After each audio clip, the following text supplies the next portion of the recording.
Improvement plan నాకు కంప్లీట్గా అర్థమైంది. నవ్వడానికి ఏం లేదు, నేను హిందీలో మాట్లాడుతున్నాను. అర్థమైందా? मैं सोचते मैं बात थे मैं बात कर रहे हैं, सो कोई प्रॉब्लम नहीं. और సో వెరీ వెరీ ఫెంటాస్టిక్. నేను పోలీస్ డిపార్ట్మెంట్లో ఒక సుమారుగా ఒక 15 సంవత్సరాల నుంచి చేస్తున్నాను, ప్రెసిడెంట్ కూడా చేస్తున్నాను. ఎంతమంది ఇక్కడ గవర్నమెంట్ జాబ్ ఉన్నారు? వీళ్ళు తోపులు అన్నట్టు లెక్క. బయట ఇక్కడ కాదు, మీటింగ్ హాల్లో కాదు. అంటే వీళ్ళకి మంచి రెస్పెక్ట్ ఉంటుందని చెప్పి గవర్నమెంట్ జాబ్ ట్రై చేస్తాం. అంతేనా? అవునా కదా? చిన్నప్పటి నుంచి బాగా చదువుకో గవర్నమెంట్ జాబ్ తెచ్చుకో, బాగా చదువుకో గవర్నమెంట్ జాబ్ తెచ్చుకో. ఇదే చిన్నప్పటి నుంచి మనము తల్లిలు వసపోస్తారనమాట. అప్పుడులో మాకేం చేస్తారంటే ఇది ఈ చెవిలో పెట్టి ఇట్లా రెగ్యులర్గా మమ్మల్ని ఏం చేసేటోళ్ళు అనుకోనంటే లోపలికి పంపించేటోళ్ళు అనమాట. మాకు అర్థమైంది ఏంటంటే ఏది చేసినా కానీ భూమి మీద ఒక్కటి చేయాలి, గవర్నమెంట్ జాబ్ తెచ్చుకోవాలి. ఏదైనా తెచ్చుకో, గవర్నమెంట్ జాబ్ రాగానే ఇమీడియట్గా మేము ఒక ప్రపంచాన్ని జయించినంత అలెగ్జాండర్ లెక్క ఇట్లా ఉండేటోళ్ళం. ఏంది నీ కథ? ఇట్లనే మాట్లాడేటోళ్ళం అనమాట. కానీ 5వ తారీఖు లోపలే మనకి జీతం అయిపోతుండేది. 1 నుంచి 5వ తారీఖు లోపల గరం మీద ఉండేది. సో ఇమీడియట్గా మనం మిరపకాయ బజ్జీలు గరం మీద ఉన్నప్పుడు తింటే ఎట్టుంటుంది? ఉంటుందా లేదా? అట్లా 5వ తారీఖు వరకు 100 రూపాయలు అడిగితే 500 ఇస్తాం, 1000 రూపాయలు అడిగితే 5000 10,000 ఇస్తాం. ఎప్పుడైతే 5వ తారీఖు దాటిపోతుందో అప్పుడు కష్టమవుతుంది, టైట్ ఉంటుంది, ఈఎంఐలన్నీ కట్ అయిపోతాయి. 1వ తారీఖులో టక్క హోమ్ లోను, హౌస్ కార్ లోను, బైక్ లోను, ఏది పర్సనల్ లోను, ఆ లోను, ఈ లోను, మొబైల్ లోను, ఏ లోన్, లాస్ట్కి ఈ మధ్యన సెలూన్లకు కూడా లోన్లు పెడుతున్నారు. ఈ కటింగ్ చేయించడానికి లోన్లు పెడుతున్నారు, తెలీదా? సో మా దగ్గర చేస్తున్నారు. ఎందుకంటే కటింగ్ చేసుకోవడానికి కూడా 5,000 10,000 అవుతుంది. ఇప్పుడు వెళ్ళి కూర్చున్న తర్వాత ఏం చేస్తున్నారు అంటే కటింగ్ చేసిన బదులుగా మొక్కలకి ఏదో రాస్తున్నారు. ఈసారి గోల్డ్ ఫేషియల్ అంటాడు, O2 ఫేషియల్ అంటాడు, 10,000 తీసుకున్నాడు. 10,000 లేదు సార్ అంటే మా దగ్గర ఈఎంఐ ఆప్షన్ కూడా ఉంది, మా దగ్గర ఈఎంఐ ఆప్షన్. ఒరే నేను వచ్చింది అప్పుడులో ఒక 2 రూపాయలు ఇస్తే కటింగ్ చేసేటోళ్ళు, 5 రూపాయలు ఇస్తే కటింగ్ చేసేటోళ్ళు. అది కాస్త 100 రూపాయలు అయింది. ఈ 100 కాస్త 10,000 అవడం అయింది నాయన. అయితే 1000 రూపాయలు అవ్వాలి, 10,000 అవుతుంది ఇప్పుడు సెలింగ్ షాప్కి వెళ్ళినా కూడా. సో అందుకని ఏం చేస్తున్నాడు, లాస్ట్కి నేను మా ఇంటికే వెళ్ళి కటింగ్ చేయించుకుంటున్నా. 500తో అయిపోతుంది అది. సో ఇవన్నీ ఎందుకు చెప్తున్నంటే ఖర్చులు అట్లా పెరుగుతుంది, ఇన్ఫ్లేషన్ అనేది పెరుగుతుంది. కానీ మన ఖర్చులు మాత్రం ఏవైతే పెరుగుతున్నా తగ్గట్టుగా అలాగే జీతం పెరగట్లేదు. ఎందుకు అనుకున్నంటే మీకు తెలుసు, మనము ఆ జీతం తగ్గట్టుగా ఆ ఇన్ఫ్లేషన్ అనేది రావాలనుకున్నంటే అది ఈజీ కాదు. మనం ఏంటంటే ఎక్కువ మన ఇండియన్స్ ఎక్కువ ఆలోచించేది ఏంటనుకుంటే జాబ్.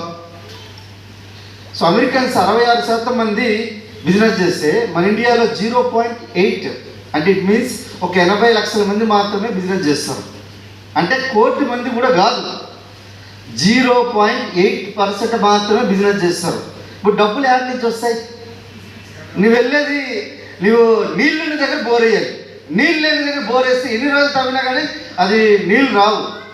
సో జాబ్లో ఎన్నిసార్లు తవ్వుతూ నేను కూడా అట్లా నాకు 15 సంవత్సరాలు తవ్వుతూనే ఉన్నా. ఏడ చూసినా కొద్దిగా నీళ్ళు వస్తున్నా, ఆ నీళ్ళు వచ్చిన తర్వాత నాకు అర్థమవుతుంది అని అనుకున్నంటే అరే ఇది కాదు, లైఫ్ స్టైల్ ఇది కాదని వచ్చి అర్థమైంది. సో దానికి నేనేం చేసినకుంటే ఒక బిజినెస్ అవకాశం గురించి సెర్చ్ చేస్తాను. సో ఈ సెర్చ్ చేసే క్రమంలో నాకు ఒక బ్యూటిఫుల్, ఒక అద్భుతమైన ఎడ్యుకేషన్ సిస్టమ్తో కలిపి వెస్టీజ్ విత్ వెలింగ్ టీమ్ ఎడ్యుకేషన్ సిస్టమ్ అనేది నా జీవితంలో 2018 ఆగస్టు 3వ తారీఖు వచ్చింది. సో ఎత్తుకుతున్నాం కాబట్టి, ఎందుకంటే సుమారుగా సంవత్సరాల కొద్దీ ఒక మంచి బిజినెస్ దొరికితే నా లైఫ్ చేంజ్ చేసుకుంటాను. సో ఒక మంచి భార్య దొరికితే జీవితం బాగుంటుందా లేదా? బాగుంటుందా? సో మంచి బిజినెస్ దొరికితే చేద్దాం చెప్పనుకున్నాం. మంచి బిజినెస్ అంటే ఏముంటుంది?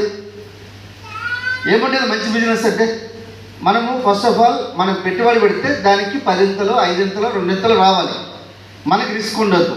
ఇదే కదా, అవునా కదా? 21వ శతాబ్దంలో అతిపెద్ద అబద్ధం ఇదే. 21వ శతాబ్దంలో అతిపెద్ద అబద్ధం ఇది. ఎందుకంటే రిస్క్ లేకుండా బిజినెస్ అనేది ఏది లేదు. సో అందుకనే మనకు అర్థమైంది, ఒరే నాయన ఇది కాదు. చాలామంది కోట్లు పెట్టి లక్షలు పెట్టి చాలామంది చేతులు కార్చుకున్నారు, ఇది కాదు మన వల్ల కాదనుకో చెప్పి నేనేం చేసిన అనుకుంటే పార్ట్ టైంగా ఏదో ఒకటి చేసేటోడిని, కానీ నాకు అర్థమైంది కాదు.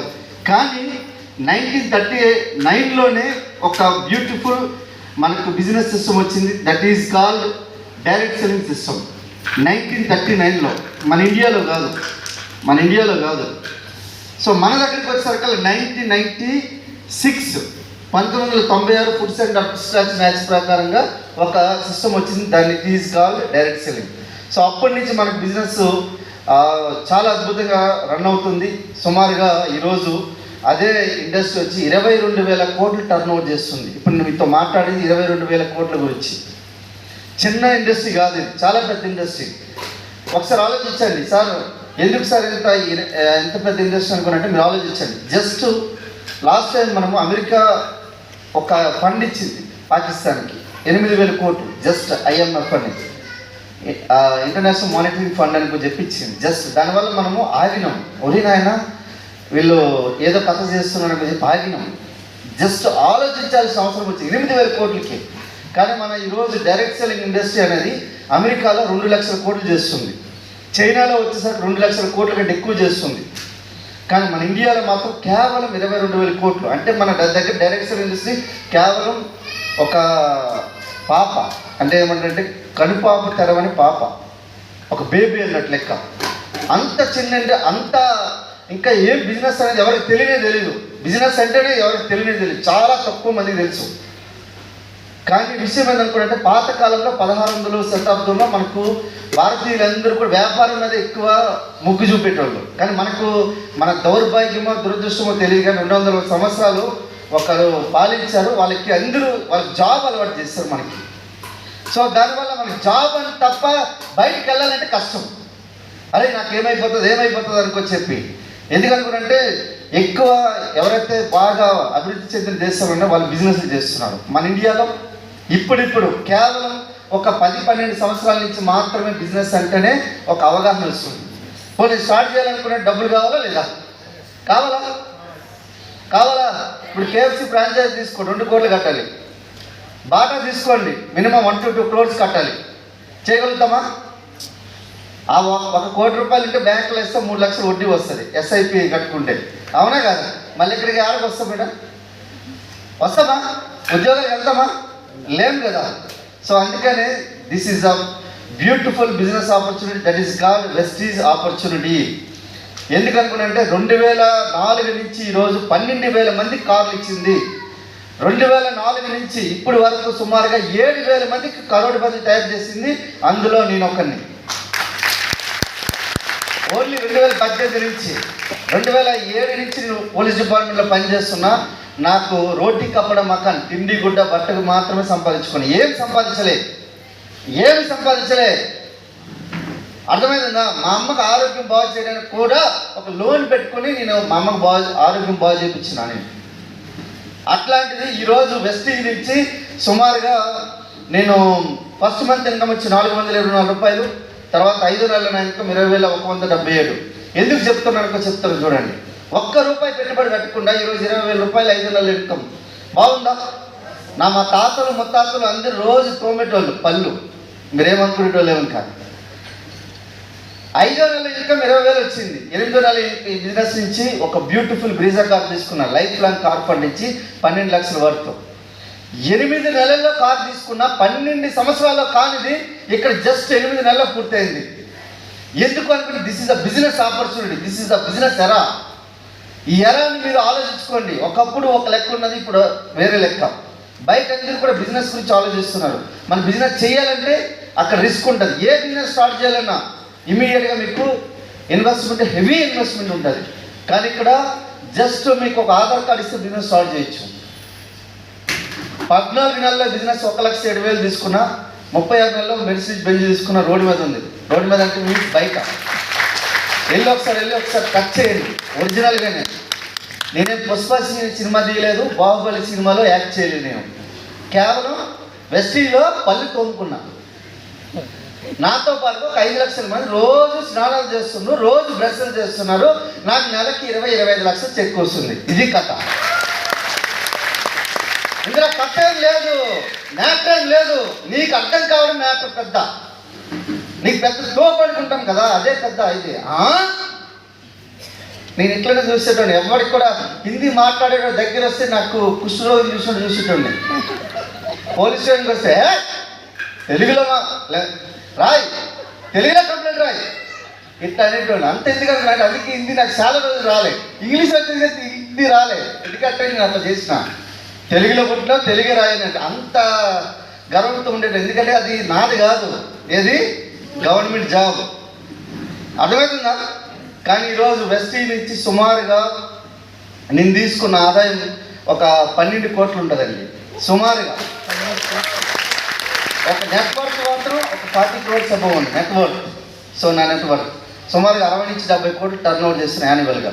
ఇవన్నీ ఎలా చేయగలుగుతున్నా? Only because వెస్టీస్. మీరు ఇక్కడ ఎవరైతే పెద్దవాళ్ళు ఉన్నారు, చాలా పెద్దవాళ్ళు ఉన్నారు, సార్ మాకు చాలా తెలుసు అనుకునంటే కొద్దిగా తెలివి పక్కన పెట్టి జస్ట్ కామన్ సెన్స్ పెట్టుకోండి. కామన్ సెన్స్ ఏందనుకునంటే ఏమి లేదు.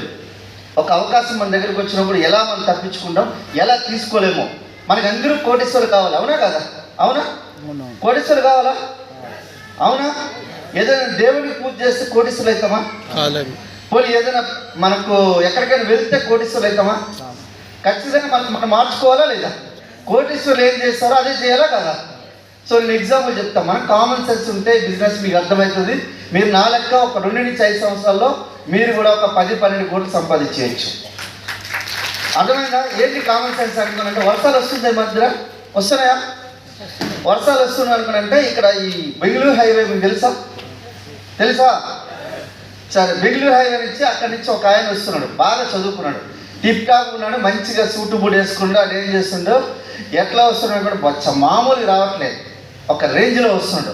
ఆ రేంజ్లో రావడం వల్ల అప్పటికే ఆయనకి టైర్ పంచర్ అయిపోయింది. పంచర్ అయిపోతే ఈసారి ఆయనకి ఏంటంటే ఆయన బీటెక్ చేశాడు, ఎంటెక్ చేశాడు, పిహెచ్డీ చేశాడు, డబుల్ పిహెచ్డీ చేశాడు.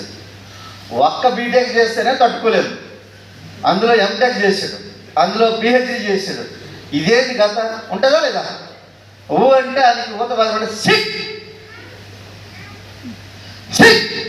ఇది ఒక ఊత పదమానికి. ఎందుకంటే బాగా చదువుకున్నాను అనుకో, ఎవరి మాట వినడు. అర్థమైందా? అట్లాంటి కథ అనమాట ఇది. ఇది టైర్ పంచర్ అయింది. పంచర్ అయితే బాగా వర్షం వస్తుంది. కర్నూలుకి చాలా దగ్గరలో ఉన్నారు, కానీ కర్నూలు చుట్టుపక్కల అక్కడ బాగా అడవులు ఉన్నాయి. ఆ మధ్యలో నుంచి వస్తుంది. ఈ కారు వచ్చి అక్కడ ఆగిపోయింది. ఆగిపోయిన తర్వాత ఇక ఏం చేయాలి చెప్పి అనుకున్నాడు. ఆ టైరు స్టెప్ని తీసుకుని వేసేసుకున్నాడు. వేసుకున్న తర్వాత కొద్దిగా ముందుకు వస్తున్నాడు. వచ్చే క్రమంలో ఒక ఆయన తెల్లటి బట్టలు వేసుకొని దూరం నుంచి చూస్తే ఇట్లా గాలి ఆడినట్టు ఇట్లా ఆడుతున్నాడు. ఇట్లా అంటున్నాడు, ఇట్లా లిఫ్ట్ అడుగుతున్నాడు. లిఫ్ట్ అడిగితే ఎట్లుంటుంది? లిఫ్ట్ చాలా దూరం నుంచి వైట్ ఒక బట్ట ఇట్లా కదిలాడుతూ ఉంటే ఏమన్నట్లుగా దెయ్యమై అయ్యి ఉండొచ్చా లేదా? దెయ్యమై ఉండొచ్చా? అవునా కదా? సో పక్క అయితే దూరం నుంచి చూసి ఓరి నాయన దెయ్యమా, దగ్గరికి వస్తుంటే మనిషి, ఒరే నాయన మనిషిరా నాయన, కానీ మనిషి అవ్వచ్చు. కానీ బందిపోడైతే ఏం చేయాలి? ఇదేం కాదని చెప్పి ఇట్లా కొద్ది దూరం వెళ్ళేసరికల్లా టగటగడ కొద్దిగా ఇలా వచ్చేసరికల్లా దగ్గరికి వచ్చేసరికల్లా వాడు ఇట్లా అంటాడు. అప్పటికి ఇంకా అరే ఏందబ్బానికి చెప్పి కొద్దిగా భయంగానే ఇది దెయ్యమా మనిషా లేకపోతే బందిపోట, భయం కొద్దిగా కారు అర్థం ఉంది కదా, కొద్దిగా కింద నుంచి అక్కడి నుంచి చూసి ఏం కావాలి అని అడిగాడు. అంటే ఏం కావాలంటే, అయ్యో సార్ నాకేం కావాలి కాదు, ముందు ఒక పెద్ద బ్రిడ్జ్ ఉంది, అది కూలిపోయింది వర్షానికి, అందరు ఫాస్ట్గా వస్తున్నారు, చీకట్లో వస్తుంటే ఫాస్ట్గా అందులో దూకుతున్నారు, పడుతున్నారు, చస్తున్నారు. నేను కూడా పడిపోయినా సార్, బయటకు వచ్చేసిన మీకు మా ఫ్యామిలీ అంతా చచ్చిపోయారు, కానీ వచ్చే వాళ్ళైనా కనీసం బతుకుతారేమనుకో చెప్పి నేను ఆపుతున్నా సార్ అనుకో చెప్పాడు. మనకేమనిపించింది, వాడేదో చేస్తున్నాడు రా, వాడేదో మనల్ని బందిపోడు అని దొంగతనం చేయడానికో లేకపోతే వాడేదో లిఫ్ట్ అడుగుతుంది అనుకున్నాం మనం. అవునా? ఈరోజు మీ బిజినెస్ ప్లాన్ చెప్పే వాళ్ళు కూడా అనిపిస్తుంది, ఎవరో మీకు ఈ మీటింగ్ పిలిచినా కూడా వాళ్ళకేదో అరే మీటింగ్ పిలిచినాడు కదా, 10 సార్లు పిలిచిండు, ఒక 5 సార్లు పిలిచిండు, ఒకసారి వెళ్ళిపోతే పోతుంది కదా అనుకో చెప్పి వచ్చిన వాళ్ళు ఉండొచ్చు. అవునా కదా? మీకు మామూలుగా సీట్లు దొరకవు ఇక్కడ. యాక్చువల్గా అక్కడ మనకు మా కొలీగ్ అంటే మీన్స్ ఒక బిజినెస్ పార్ట్నర్ ఒక పెద్ద కారు తీసుకుంటున్నారు, సింహాచారి సార్. ఒకసారి గట్టిగా బిజినెస్ ఆఫ్ లెజెండ్ ఆయన 10-15 వేలకి పని చేసుకునే వ్యక్తి. అలాంటి వ్యక్తి ఈరోజు ఈ బిజినెస్ నుంచి సుమారుగా ఒక 6 సంవత్సరాలు దాటిన తర్వాత ఒక 74 లక్షల వర్త కారు తీసుకుంటున్నాడు. సో ఒకసారి ఆలోచించండి, అది కూడా మారుమూల పల్లెటూరు, గజ్వేల్ నుంచి కొద్దిగా దూరంలో ఉంటాడు. అలాంటి ఏరియా నుంచి ఆయన కారు తీసుకుంటున్నాడు. ఒకసారి ఆలోచించండి, ఆయన కూడా ఏ బాహుబలిలో యాక్ట్ చేయలేదు, ఏ పుష్పాలో యాక్ట్ చేయలేదు, ఆయన ఏమో సెలబ్రిటీ కాదు. ఒకటే ఆయన దగ్గర ఉన్నది ఏంటంటే వెస్టీజ్ బిజినెస్ ఆపర్చునిటీ. సో ఇక్కడ మనకి కథ ఉంది కదా, ఇదేం కథ అనుకో చెప్పి ఈయనకి అర్థమైంది.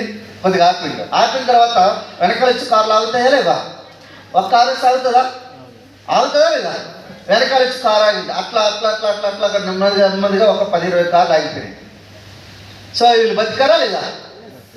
అవునా కదా? సో ఇక్కడ కూడా ఏంటనుకుంటే మాకు కూడా మా గ్రేట్ అప్లైన్ అసోసియేషన్ ఇట్లా రోడ్డు మీద ఇట్లా మాకు లిఫ్ట్ అడుగుతుంటే నేను టక్కన ఆగినాకనే నేను ఒక 8 నెలల తర్వాత వీసా తీసుకున్నా, 36 నెలల తర్వాత బెంచ్ తీసుకున్నా, ఒక 45 నెలల తర్వాత ఒక పెద్ద బంగ్లా కట్టించిన. సో ఈరోజు 20-25 లక్షలు చెక్ తీసుకుంటున్నా. సో నా తర్వాత అట్లా టకటక ఆగిన వ్యక్తులు ఉన్నారు. అందులో ఈ వీళ్ళు కూడా ఆగారు, Pavan Raj sir and Harini madam. అర్థమైందా? ఇందులో పెద్ద రాకెట్ సైన్స్ ఏం లేదు, మీకు అర్థం కాకపోవడానికి ఏమీ లేదు. కానీ మీ మైండ్ ఏం ఆపుతుంది అనుకుంటే మీకున్న పాత నాలెడ్జ్ ఆపుతుంది. ఇవి జరుగుతాయి, ఉండొచ్చు, కొన్ని జరిగి ఉండొచ్చు. 3,000 మనకు కంపెనీలు మనకు ఇండియన్ గవర్నమెంట్ బ్యాన్ చేసింది. ఏది? కట్టు 10 మందితో కట్టించు. అది చేంజ్ సిస్టమ్. డైరెక్ట్ సెల్లింగ్ అనేది ఎక్కడ 10 మందితో కట్టించడం కాదు. నీకు నచ్చితే ప్రొడక్ట్స్ వాడు, దాని విషయాన్ని నలుగురితో షేర్ చేసుకో. అది కూడా ఇక్కడ ఎటువంటి ఇన్వెస్ట్మెంట్ లేదు, ₹1 కూడా మీరు పెట్టుబడి పెట్టాల్సిన అవసరం లేదు. So this is a clear business opportunity. 2016 తర్వాత గవర్నమెంట్ గైడ్ లైన్స్ తీసుకుని వచ్చింది. 2021 తర్వాత కన్జ్యూమర్ అఫైర్స్ యాక్ట్ అని తీసుకుని వచ్చింది, కన్జ్యూమర్ ప్రొటెక్షన్ యాక్ట్ అని 2021లో. సో నేను డిపార్ట్మెంట్ ఉన్నా కాబట్టి నాకు తెలుసు. సో ఇవన్నీ ఎందుకు చెప్తున్నానంటే కేవలం ఒక్కటే ఫ్రెండ్స్, మీరు కనుక నాలాంటి వాళ్ళు మీకు కనిపించాలి, ఒక 7,000 మంది మీకు ఒక కరోడు బదులు కనిపించాలి అనుకోనంటే వెస్టీజ్ తయారైన వాళ్ళు కొంతమంది అందులో సెలెక్టెడ్ పీపుల్ వస్తున్నారు. 1, 2, 3 తారీఖు ఆగస్టు. మీకు ఆగస్టు 1, 2, 3 తారీఖు తెలుసా? ఎప్పుడు చూసారా? తెలుసా? 1, 2, 3 తారీఖు ఆగస్టు ఉంటుందో తెలుసా? తెలుసు. 1, 2, 3 తారీఖున సుమారుగా ఒక 1000 మంది కంటే అబౌవ్ కరోడ్పతులు వచ్చి మీకు బిజినెస్ ఎలా చేయాలని చెప్పి నేర్పించడానికి వస్తున్నారు. రెడీనా? ఎంతమంది ఆల్రెడీ పోయి టికెట్ బుక్ చేసుకున్నారా? ఒకసారి గట్టిగా వెళ్ళి బిగ్రౌండ్ అప్లాస్. కానీ అందరికీ కాదు, మీరు వస్తామని మేము పిలవము. మేము ఒకటే ఇందులో ఈ బిజినెస్లో మీకు మీ upline you are the right అని చెప్పి క్వాలిఫైడ్ పర్సన్ అని చెప్తే మీరు రావచ్చు. లేదు అంటే ఒక బ్రాంచ్ డైరెక్టర్ క్వాలిఫికేషన్ ఉంటుంది, అయినా మీరు రావచ్చు. ఈ 2 అర్థమవుతుందా? ఒక్క బెంచ్ చూస్తే బాగుంది, మీకు అక్కడ కొన్ని చాలా రకాల బెంచ్లు ఉంటాయి, BMW కార్లు ఉంటాయి, రకరకాల కార్లు ఉంటాయి, పోర్సే కార్స్ కూడా అక్కడ ఉంటాయి. చూడొచ్చా? పుష్పాన్ని 10 సార్లు చూసినా నీకు పుష్పం కాలేవు, అల్లు అర్జున్ కాలేవు. పురుషోత్తం దాసు 10 సార్లు చూసినావు అంటే నీకు ముందు మీ ఇంటి ముందు ఒక కారు ఉంటుంది, నాకు ఒక 2 సంవత్సరాలు చూసినావు అంటే ఒక ఇల్లు ఉంటుంది. అర్థమైందా? ఒక 5 సంవత్సరాలు చూస్తే 4,20,000 నుంచి 30 లక్షల ఇన్కమ్ వస్తుంది. రెడీనా? అర్థమైందా? సినిమా హీరోలు చూడగండి, చూస్తే చూడండి, నచ్చితే చూడండి, వాళ్ళు ఇన్స్పైర్ కాదు. మా లైఫ్లో మేము చెప్తున్నాం కదా, చాలా మేము అనుభవించినాం, ఒక రైట్ కంపెనీ దొరకడానికి అనుభవించినాం, బిజినెస్ చేయడానికి అనుభవించినాం. మేము చెప్తున్నాం కదా, ఈరోజు మేము ఏవైతే అనుకున్నాం అన్ని డ్రీమ్స్ ఫుల్ఫిల్ అయిపోయినాయి. కొన్ని దేశాలు తిరిగేసినాం, దుబాయ్, వియత్నాం, స్విట్జర్లాండ్, జర్మనీ, అట్లా మనకు థాయిలాండ్, తర్వాత ఏవేవో కంట్రీస్ పేరు నాకు గుర్తు రావట్లేదు. ఇప్పుడు మేము ఇండియన్ వస్తే బాలి వెళ్ళాలి, తర్వాత సింగపూర్ వెళ్ళాలి, మధ్యలో సింగపూర్ కూడా వెళ్ళొచ్చిన ఆల్రెడీ. తర్వాత ఈ నెక్స్ట్ మంత్ లండన్, స్కాట్లాండ్ వెళ్ళాలి, ఆ నెక్స్ట్ మంత్ తర్వాత ఎండింగ్లో థాయిలాండ్ వెళ్ళాలి. ఇంకా ఇన్ని దేశాలు తిరిగేసి వచ్చేసినాం. ఒక కానిస్టేబుల్గా ఉన్న వ్యక్తి పక్కనే ఉన్న నేను చెప్తాను, యాదగిరి కొట్టుకో, లేకపోతే సింహాచలము, లేదనుకోనంటే శ్రీశైలమో, లేదంటే తిరుపతికి వెళ్ళాలంటే నేను ఒక్కటే 2 సార్లు వెళ్ళినా. ఏది శ్రీశైలంకి. కానీ ఇప్పుడు దేశాలు పెట్టి తిరుగుతున్నాను నేను, ఏది పెడితే అక్కడ తిరుగుతున్నాను. Because only Vestige business opportunity. ఈరోజు నేను చెప్తున్నా, మీరు ఎవరైతే ఉన్నారో ఇమీడియట్గా గోక్రౌండ్ టికెట్ చేసుకోండి. అదే మమ్మల్ని మార్చింది. మేము పూణేకి వెళ్ళి అటెండ్ అయినాం. హిందీ నాకు పూర్తిగా అర్థం కాదు, అసలే తెలుసు కదా హిందీ అని చెప్పినా కదా మీకు. హిందీ అర్థం కాదు, నేర్చుకున్నాం. ఈరోజు నేర్పించేసి స్టేజ్లోకి వచ్చేసినాం. ఈరోజు సుమారుగా 60 నుంచి 70 కోట్లు టర్న్ ఓవర్ చేసి ఒక వ్యక్తిగా నన్ను తయారు చేసింది. నేను 500 కోట్లు దాని గురించి ప్లాన్ చేస్తున్నాను. 500 కోట్లు ఎట్లా టర్న్ ఓవర్ చేయాలి అర్థమైందా? ఇదే చేతితో 407 మందికి కారుని రిలీజ్ చేస్తాను నేను. 407 మంది కారు తీసుకునే దానికి మీకు హెల్ప్ చేస్తాను నేను. ఒకసారి ఆలోచించండి, కార్లు అంటే ఇదే బయట ఉండే కార్లు ఏమంటారు దాన్ని,